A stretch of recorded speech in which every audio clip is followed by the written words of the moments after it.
अब वेयर में भी हम कंडीशन देते हैं और हैविंग में भी कंडीशन देते हैं, ठीक है। सिंटेक्स क्या है इसका, हैविंग, जैसे वेयर लगाते हो इसी तरह हैविंग लगेगा, लेकिन इसका एक क्राइटेरिया है कि कब हैविंग यूज करते हैं, हैविंग और उसके बाद कंडीशन।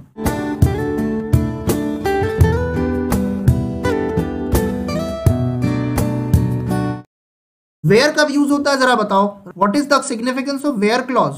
सर ये रोज को फिल्टर करता है। Where is use to filter the rows, rows की छटनी करता है, ग्रुप बनने से पहले छटनी करता है, ध्यान रखना। अगर ग्रुप बन गए तो फिर वेयर क्लॉज नहीं काम करेगा उस पर। तो वेयर का काम करता है जब तुमने ग्रुप नहीं बनाए होते हैं और तुम्हें अलग करना है रिकॉर्ड्स को। जैसे अभी हमने क्वेश्चन किया था पीछे, ये क्वेश्चन किया था कि display the minimum salary of all female employees, तो हमने यहाँ पर वेयर लगा दिया था और उसने यहाँ ग्रुप तो बना नहीं, तो उसने पहले फीमेल वालों को रखा और मेल वालों को हटा दिया, ठीक है। It is filtering the rows and keeping only female employees, और फिर उस पर मिनिमम चला रहा है, तो ये रोज को फिल्टर किया है, ग्रुप तो है ही नहीं यहाँ पर। अब सवाल आता है सर इस क्वेश्चन को जो मैंने तुम लोगों को सेकंड क्वेश्चन पढ़ाया, minimum salary of employees for each gender, इसी क्वेश्चन को मैं आगे बढ़ा रहा हूँ और इसके रिस्पेक्ट में तुमको समझाऊंगा। क्वेश्चन है display minimum salary of all female employees gender wise. क्या मतलब हुआ इसका? इसका मतलब ये हुआ कि तुम पहले तो जेंडर वाइज के हिसाब से ग्रुप बनाओगे, और जब तुम्हारे ग्रुप बन जाएंगे तो उसमें से तुम फीमेल वाला ग्रुप को तो रखोगे, बाकी ग्रुप हटा दोगे, ठीक है। तो ये क्वेश्चन हो गया। दूसरा क्वेश्चन देखो इसके रिस्पेक्ट में, display number of employees of each city, देख रहे हो ना, see for each column name wise, display number of employees of each city who are living in Aligarh and Kanpur. ये क्वेश्चन हो गया। अब समझ में ही नहीं आ रहा होता है स्टूडेंट्स को कि वो वेयर में लगाएगा कंडीशन के हैविंग में लगाएगा, यही नहीं पता उसको। अब जरा ध्यान से सुनो, यहां जो क्वेश्चन दिया है इसमें तुमने एक चीज बिल्कुल क्लियर कर लो कि फॉर ईच सिटी दिया है उसने, यहां पर जेंडर वाइज दिया है, तो इस केस में ग्रुप बाई जेंडर आएगा, इस केस में ग्रुप बाई सिटी आएगा, कंफर्म? अब इसके बाद ये देखो कि ये जिस कॉलम पे ग्रुप बनाया है, बहुत इंपॉर्टेंट पॉइंट बता रहा हूं जो तुम्हारा कंफ्यूजन खत्म कर देगा वेयर और हैविंग का, कि कंडीशन वेयर में आएगी कि हैविंग में आएगी। सुनो, अगर जिस कॉलम पे ग्रुप बनाया है उस कॉलम पे कंडीशन दी है, जिस कॉलम पे ग्रुप बनाया है उस कॉलम पे कंडीशन दी है, तो तुम उस कंडीशन को हैविंग में लिखोगे। जिस कॉलम पे ग्रुप बनाया जेंडर वाइज है, यानी जेंडर कॉलम पे ग्रुप बना है, और फीमेल भी जेंडर ही है, कंडीशन भी फीमेल पे दी है, where gender is equals to female, तो वेयर में नहीं आएगी, having gender is equals to female आएगा, ये कंडीशन हैविंग में जाएगी। यहां पर आओ, यहां पर तुमको बोल रहा है नंबर ऑफ एम्प्लॉइज निकालने को of each city, her city का, यानी ग्रुप बाई सिटी आएगा, यानी ग्रुप तो बनना ही बनना है, और ग्रुप के बाद हैविंग आता है, ध्यान रखना, क्योंकि ग्रुप बनेगा फिर हैविंग आएगा, तो ग्रुप फिल्टर होंगे। तो हैविंग क्यों यूज करते हैं? यूज्ड टू फिल्टर ग्रुप्स, रोज नहीं, ग्रुप्स को फिल्टर कर देता है, और उस ग्रुप्स के अंदर पता नहीं कितनी रोज होंगी, वो सब हट जाएंगी। होता है पेपर में भी पूछा जा सकता है what is the difference between having and where, और ये वाइवा में भी एग्जामिनर बहुत पूछता है कि हैविंग और वेयर में क्या डिफरेंस होता है। तो where is used to filter the records और rows, whereas having is used to filter the groups of rows, यानी कि पूरे ग्रुप हटा देता है, पूरे ग्रुप्स को फिल्टर आउट कर देता है, ठीक। तो अब यहां क्या करोगे, यहां पर जो ग्रुप बाई का कॉलम है वो भी सिटी है, और कंडीशन भी किस पे दी हुई है, कंडीशन भी किस पे दी हुई है, सिटी पे, तो हैविंग सिटी आएगा। हैविंग सिटी मतलब वही जो तुम लिखते ना, where city is equals to Aligarh और where city is equals to Kanpur, अब तुम वेयर की जगह लिखोगे having city is equals to Kanpur और city is equals to Aligarh, या इन क्लॉज लगा के भी इसको कर सकते हो, वो तो पढ़ा हुआ है। इसी क्वेश्चन में थोड़ा सा और बढ़ा देता है, एंड सैलरी इज अबव 15,000। अब देखो ये तीसरी क्वेश्चन क्वेरी, मतलब एक और कंडीशन उसने डाल दी। अब ये कंडीशन ग्रुप बाई क्लॉज पे थोड़ी आएगी, यानी ये हैविंग में नहीं आएगी, क्योंकि ये जो कॉलम है ये इस कॉलम पे ग्रुप नहीं बना है, तो ये वेयर में आएगी कंडीशन। बात को समझ रहे हो? ये कंडीशन कहां पर स्पेसिफाई होगी, ये वेयर में स्पेसिफाई होगी। एस्ट्रिक, ये नंबर ऑफ एम्प्लॉइज क्या हुआ, काउंट एस्ट्रिक, यहां पर एम्प्लॉय आ गया। वेयर में क्या आया, वो कॉलम से स्पेसिफाई होंगे जिसपे हमने ग्रुप बाई क्लॉज नहीं बनाया, मतलब ग्रुप नहीं बनाया है। तो सैलरी पे तो ग्रुप नहीं बनाया, तो सैलरी वाली कंडीशन कहां जाएगी, e sal is greater than 15,000। Group किस पे बनेगा, ग्रुप सिटी पे बनेगा, तो ग्रुप बाई सिटी, ठीक है। हाँ, और हैविंग में क्या आएगा, अलीगढ़ और कानपुर वाली कंडीशन के, लेकिन सारे ग्रुप्स नहीं, केवल कौन से ग्रुप आएंगे, अलीगढ़ वाला ग्रुप और कानपुर वाला ग्रुप। हैविंग सिटी इन, मैं ऐसे लिख रहा हूँ मेरे लिए जरा शॉर्टेड है, तुम लोग भी जानते हो ये वाला तरीका, सबको पता होना चाहिए। पेपर में ये क्वेश्चन दे देगा, उसके हिसाब से आउटपुट पूछ लेगा, तो तुम्हें दोनों चीजें आनी चाहिए। ये हो गया। इस तरीके से तुमने इसको चला के क्वेरी को सॉर्ट आउट कर दिया। समझ में आ गई चीज? कुछ आया? हाँ, ग्रुप बाई के बाद ही लिखेंगे कंडीशन हैविंग, और हमेशा वेयर ग्रुप बाई के ऊपर आएगा, इस बात को ध्यान रखना, ये कभी नहीं होगा। और ऑर्डर बाई हमेशा लास्ट में आता है, ये मैं पढ़ा चुका हूँ, ठीक है। Order by is used to sort the record, सबको पता है, असेंडिंग और डिसेंडिंग में। अब मुझे इस क्वेरी का आंसर बताओ। Let when is there ठीक है, from BMP11 ठीक है, group by gender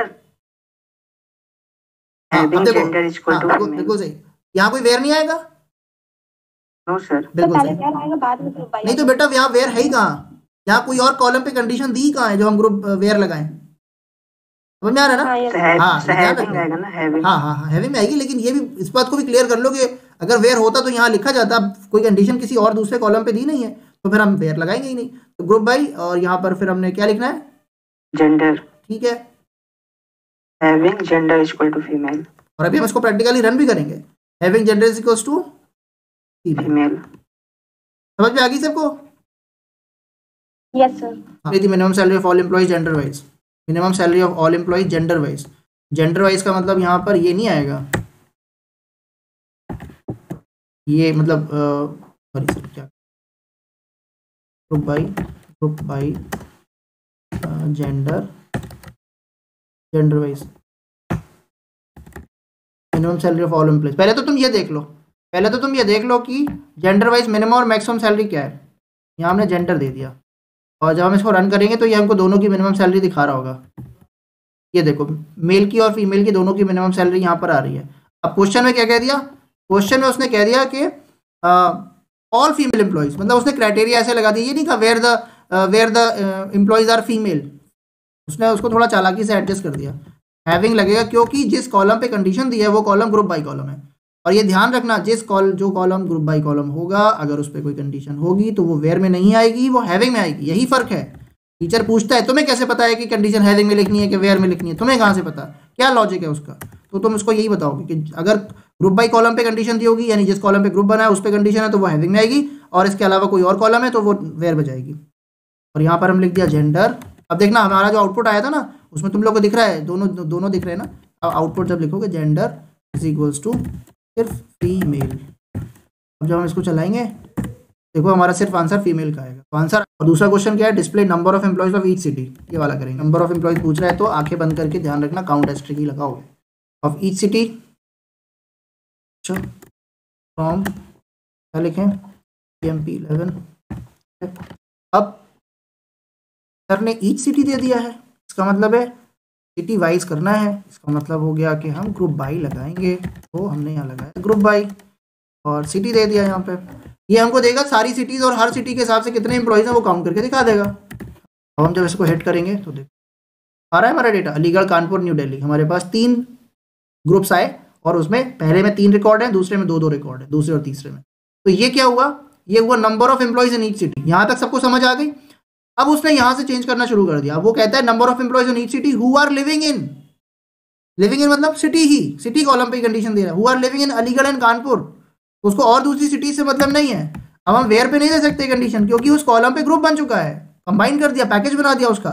having city is equals to वही है, अलीगढ़ और कानपुर लिखना पड़ेगा। यहाँ हम यहाँ इन लगा दे, वेयर सिटी इन ब्रैकेट के अंदर जाके अलीगढ़ कानपुर, ब्रैकेट बंद, रन कराओ। ये देखो अब अलीगढ़ और कानपुर, तो पूरा 2 रिकॉर्ड हट गए, यानी पूरा ग्रुप हट गया। समझ आ रही है बात? और अगर इसी को उठा के वेयर में डाल देते तो एरर देने लग जाती। यहाँ तक क्लियर हो गई चीज सबको? मतलब 2 पॉइंट बिल्कुल क्लियर कर लेना। कैसे पता करेंगे कि ग्रुप बाय लगेगा? हाँ, मतलब ऐसे तुमसे कहते हैं सिटी वाइज, वर्ड सुनो, सिटी वाइज, कॉलम वाइज। दूसरा क्या था? For each city, for each column name. समझ में आई बात?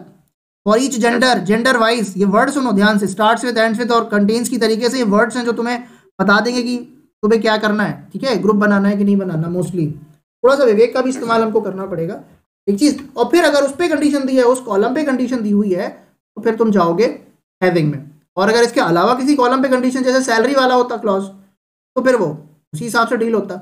जैसे अगर कोई कह देता where the salary is more than 15,000, that I do not know whether salary is 15,000 और नॉट।